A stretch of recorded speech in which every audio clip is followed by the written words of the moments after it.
He shall have dominion also from sea to sea, and from the river unto the ends of the earth. Psalm 72, verse 8.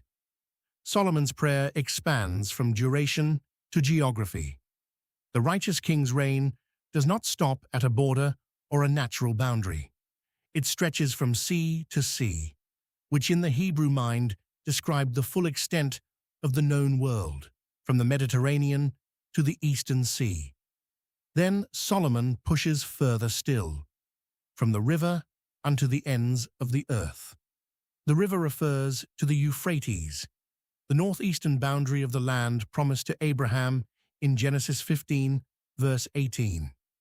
Solomon takes that promise and extends it outward until it reaches every edge of creation. This is not a description of Solomon's actual reign. His kingdom occupied a narrow strip of land between larger empires.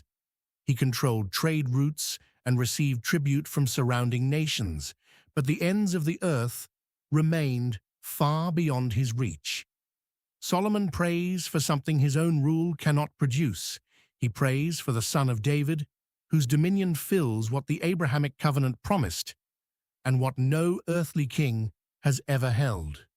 Psalm 2 verse 8 echoes here, "Ask of me, and I shall give thee the heathen for thine inheritance, and the uttermost parts of the earth for thy possession." The geography of Solomon's prayer and the Father's promise to the Son are identical. "They that dwell in the wilderness shall bow before him, and his enemies shall lick the dust."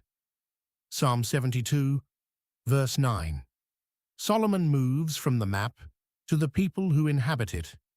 Those who dwell in the wilderness, the remote populations living at the margins of civilization, will bow before the righteous king. These are not the powerful or the connected. These are the people no empire bothers to reach. The righteous king's dominion extends to them. The second half of the verse sharpens the image. His enemies shall lick the dust. Enemies who lick the dust are not just conquered. They are prostrate, face down, with no position left to resist. The righteous king's dominion does not negotiate with opposition. It overwhelms, reducing every enemy to the posture of total submission. The kings of Tarshish and of the isles shall bring presents. The kings of Sheba and Seba shall offer gifts. Psalm 72, verse 10. Solomon names specific regions to show the scope of submission.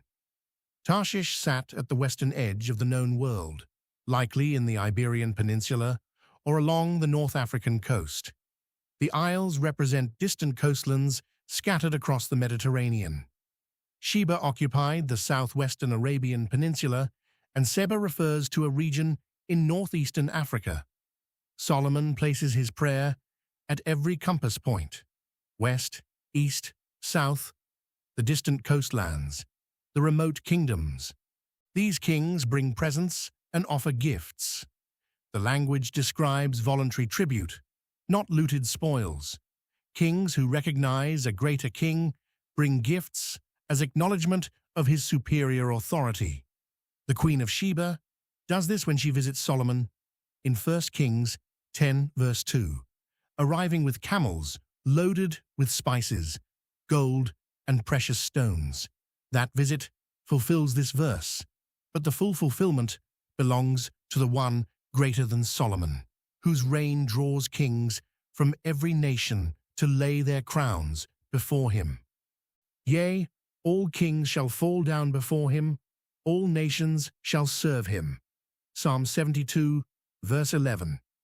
Solomon collapses every geographic and political distinction into a single declaration: all kings, all nations, no exceptions, no exemptions, no neutral parties standing aside.